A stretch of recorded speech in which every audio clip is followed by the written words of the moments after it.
I don't feel hot. I think there's something going on in your mind at the moment. Yeah, because our guest today is a guy that really hot. That's why. Ooh. Well, can we bring our guest out? Welcome our guest today. Hi. Can you introduce something about yourself? Yes, so my name is Petri and I come from Finland. Recently moved here. I'm 36 years old. Wow. Thank you for having me here. 36? 36 years old, yes. I just turned 2 weeks ago, yeah. Because you look so younger. young. Yeah. Like in your 20s younger. Oh, really? Well, thank you. I want to know, what skin products do you use? I'll give you my doctor's number later. Like, how long have you been here in Vietnam?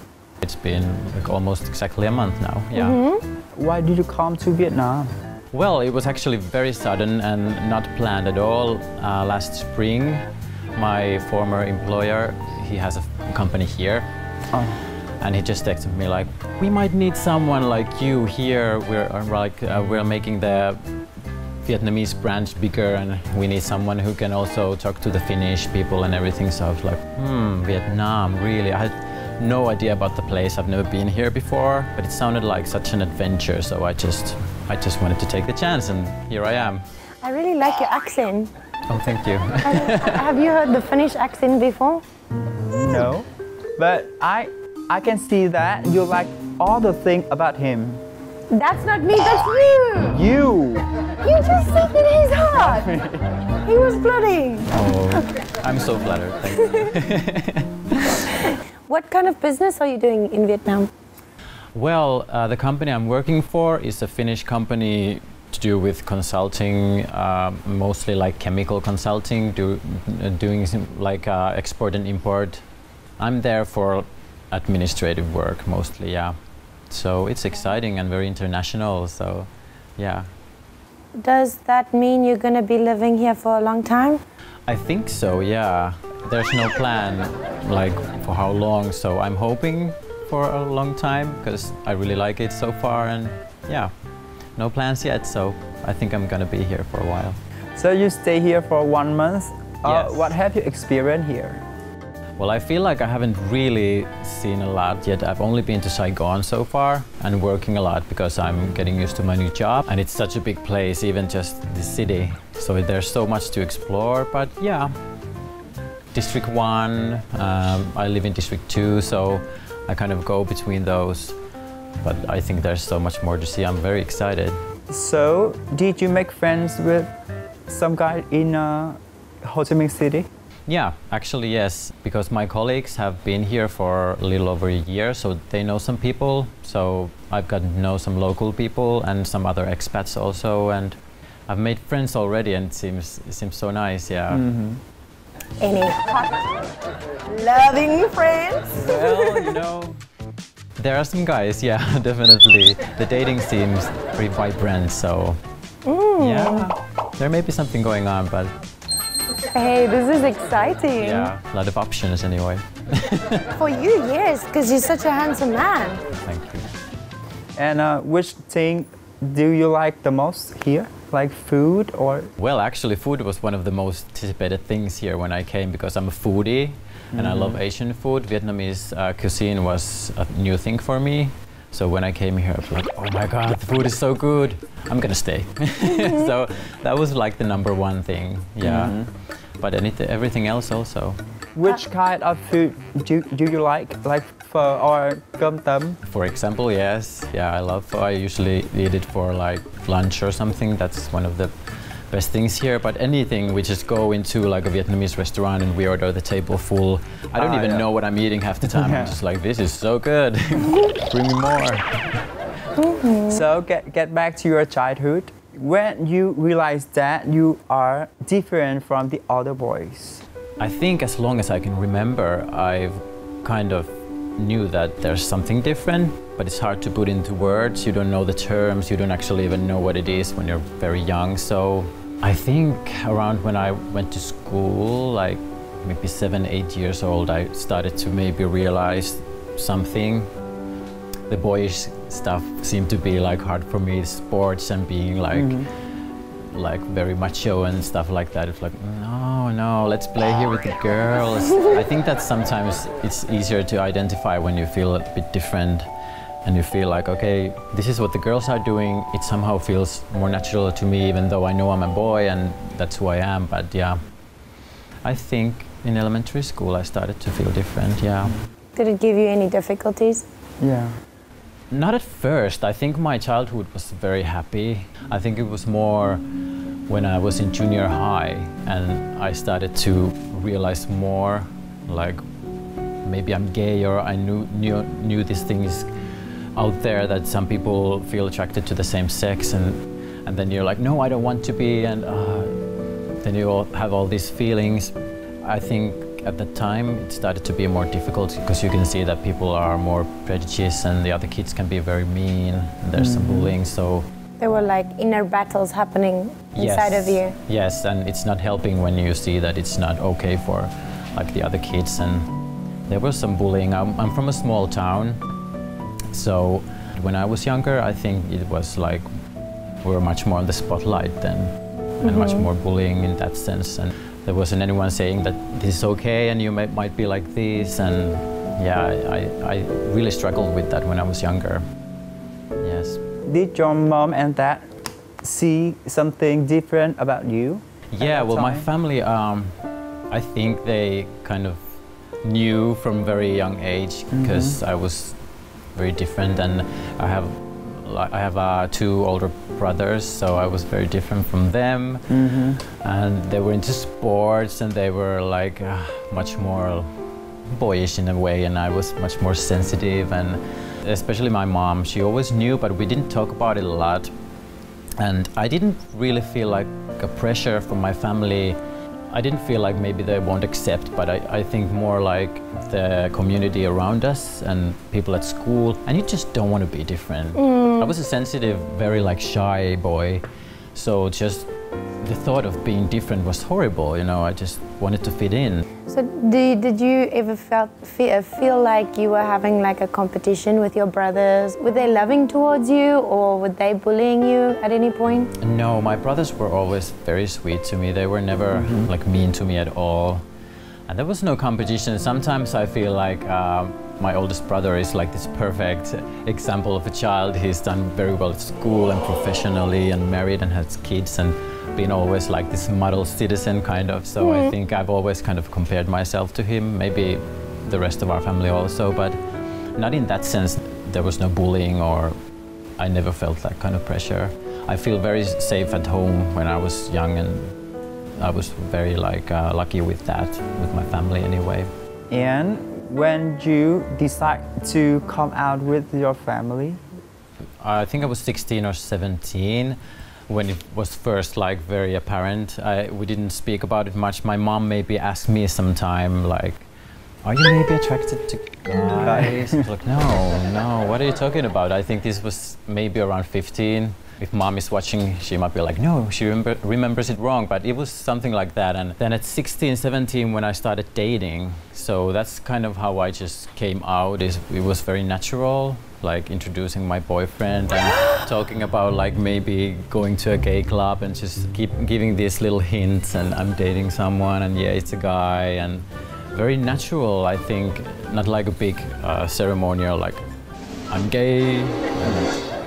Of course, I was super nervous, but it went really well. So I remember this time I introduced my first boyfriend.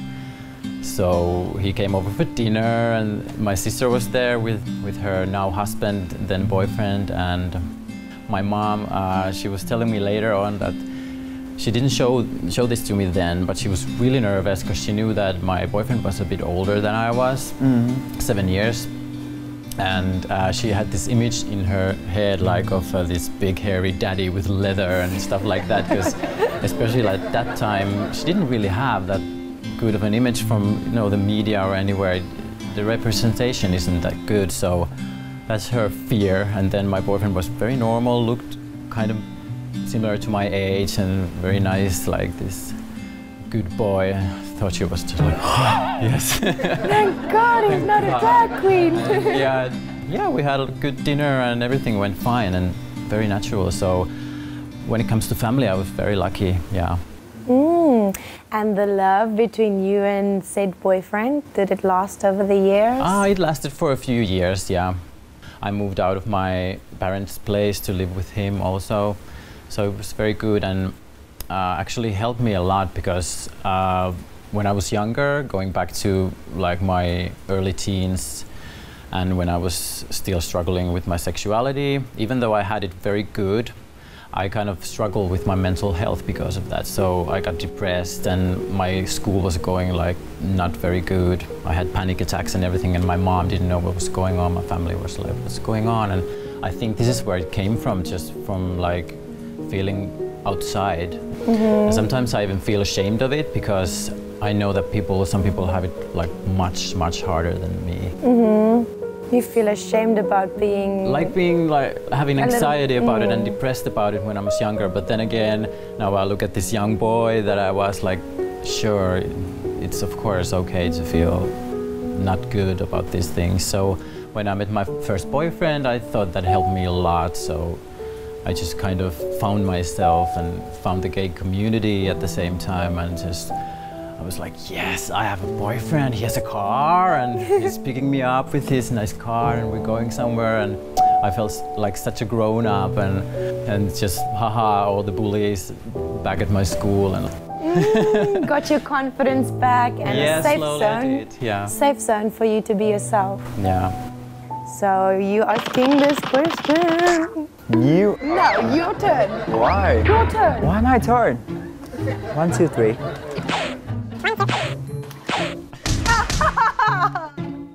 You win, you have to ask. No! You win. You have to ask because you win. You always win. So, I would like to know a little bit more about your sex life. Okay. And, the first time that you know, did the doo-doo. Okay, yeah. God, do I even remember? It's been so long. Right. I think my first time was, I think I was 17. So this was actually a guy that I dated just briefly. I didn't actually call him my boyfriend. It's just something we saw each other for like a month. It was just before this first boyfriend I was telling you about. So probably like my first times when I went to a gay bar, and then I hooked up right away with this very handsome blonde dude, and not very romantic or anything, but that's when it happened. And I was expecting to feel like so different or something, but it was just like, okay, I have a hangover, what just happened? But it was good. What happened last night? What happened? I think something happened, yeah. I think it was okay. So you don't really remember the first experience, but after that, with your boyfriend, it was more loving kind of thing, yeah? Yes, maybe that's what I think when I think about like my first sexual encounter, or like my experience goes back to my first boyfriend, of course, and that was like very good and nice, and where I kind of found myself like sexually, because that's you can be very nervous when you do it like the first time. So it's like, oh, gay sex, so frightening. What's going on? What to do, right? Can I read up somewhere? I don't think there was Google at the time. Oh, why you have to read when you can watch movie? Yeah. Look at the expert here, right? I'm sure I did. You're wasting your time. Yeah, I'm sure I did that. Yeah, it's true. But is that really always the best version of sex, though? I don't know. So, your first boyfriend, was he like your ultimate love story?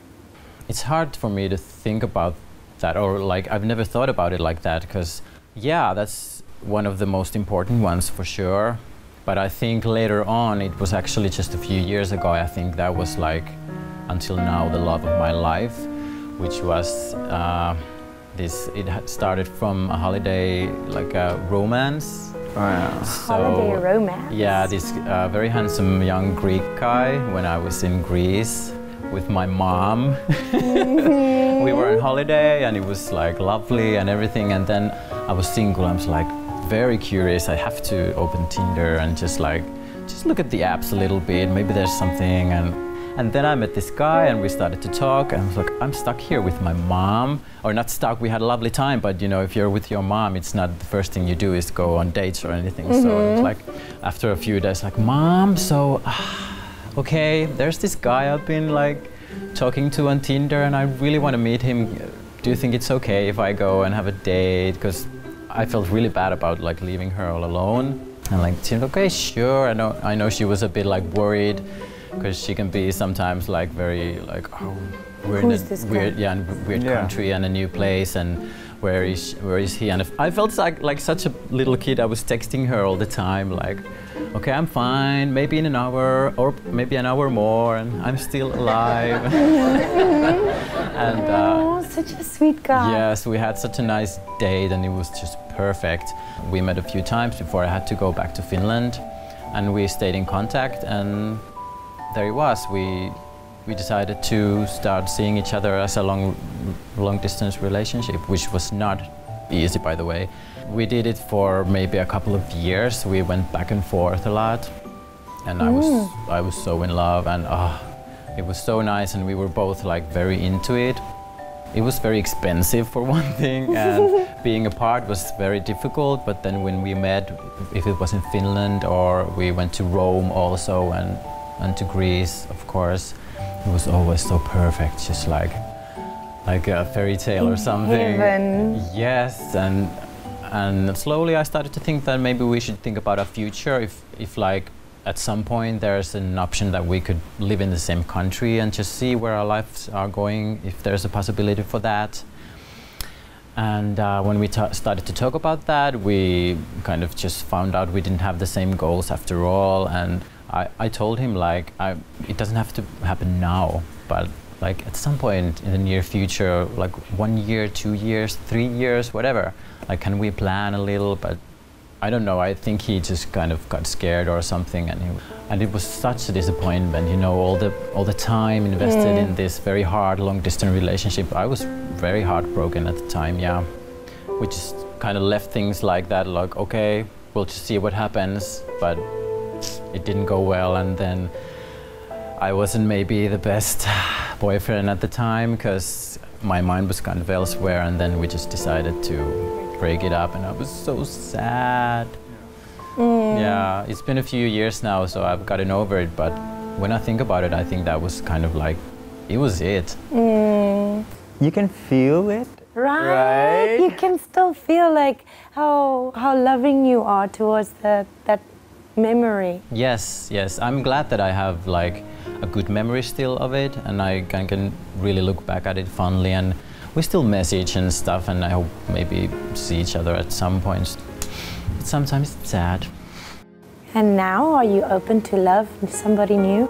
I think I am, yeah. I've been single now for a little over a year, which is, I think, the longest time I've been single ever. Yeah, it's been fun. I loved it. I like being single, so now I moved here. This whole new place. If it happens, it'll happen. Yeah. Right? Yes. Have you ever dated a guy in Vietnam or no? You just stay here for 1 month?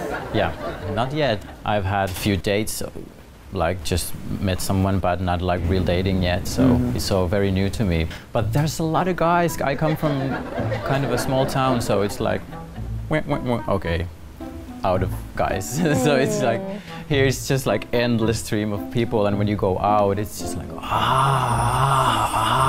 so many possibilities. Walking on so many possibilities. Yeah, right? and the local guys seem very nice and very, very handsome, and yeah, it's nice. And also because it's such a like a melting pot, so there are like people all over the world here. So what's your kind of what's your boyfriend type though?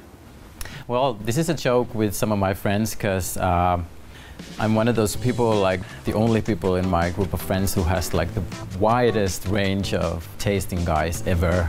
So whenever I have like a new boyfriend, they're like, oh, this is surprising and totally different from the last one. And so I don't really have like a type, especially when it comes to like looks or age or something. So very open to all kinds of guys, but I like a guy with a sense of adventure, but still grounded in some ways. Someone who's confident and loving. you know, these basic things. Yeah. Emotionally smart. Yes, that's actually very important to me. Yeah. That's something I always look for. Yes. Somebody needs to be emotionally smart. So important. Yeah, I don't actually care if you're smart. Like in other ways, I think emotional smartness is like the most important thing. Yeah, that's what I look for.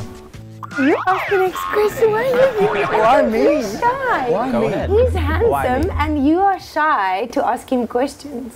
No, because that kind of question is like your part. Or you have like roles for different questions.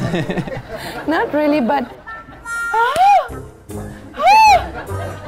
So basically you want to know if he is the big spoon or the small spoon? The top or the bottom, I Yeah, guess. the top or the Yeah. bottom. Wow. You're going straight for it. Oh, why you guys making me ask this? Yeah. It is hot here, yeah. Actually, for me, I hope my mom is not watching this. For me, it's more about the guy. And it changes like every time, so I don't know. Yeah, it changes. Yeah. Just like in friendships, you have different dynamics, so... But it's hard because you have this certain feeling about someone, then you hope that they have like this same one, because it can clash, and it's just like... Someone just recently told me like, baby, two bottoms don't make a top. So it's like... Two bottoms don't make a top. Yeah, so it's just kind of you have to be aligned. So. I know that you just stay here for a short time. Yeah. But can you compare the LGBT community in Vietnam and your country? Of course, I haven't seen much, but here it seems, okay, it seems like relatively small for the size of the city, but it's very alive and it's very fun. For my hometown back in Finland, it's like almost non-existent because it's so small. We usually go to Helsinki, which is the capital, and not too far away from where I used to live. So that has a little bit of a bigger scene. No matter if it's like a different continent or something, it's always there's something similar going on. You can kind of feel the vibe, you feel at home. So of course there are differences with this, but you know, when I went to a bar here the first time and I met some guys, I'm like, yeah, this is like familiar territory, yes, very nice. So what is your plan in the near future in Vietnam? I have no plans to like leave anytime soon, so yeah, I just want to get to know the place, want to get to know the language, get to know the people, maybe meet some guys, yeah, date some more. And also because now I'm in Asia, I want to travel and see the places that are near here, because that's new for me and such a good opportunity. Also just to go and see the LGBT community in other countries near here. So do you have any message to share with the LGBT community? For me, like we were talking about community and also family, which is very important to me. If some young kid is feeling alone or like an outcast, and if you have trouble with your family, I think there can always be like a chosen family for you, and you can find a community and you can find the people, you can find the safety in other people. For me, I was lucky it was my family, and I've kind of extended my family to people in the LGBT community too. But yeah, that's my message to everyone, like find your family, and that's where your strength is. Find your family, find your support, right? Yes, indeed. So, before we end the show, I need to give you something special from me and Tuân. Oh really? Oh, thank you. Thanks, that's so nice. Thank you so much for being on our show today. Thank you for having me, it was a pleasure. Thanks for coming to our show and share your stories. Thank you, thank you. Check out our show on YouTube channel MCV Media and come out LGBT Vietnam. Don't forget to like and subscribe our YouTube channels for more awesome videos. Now we have to say goodbye and see you later.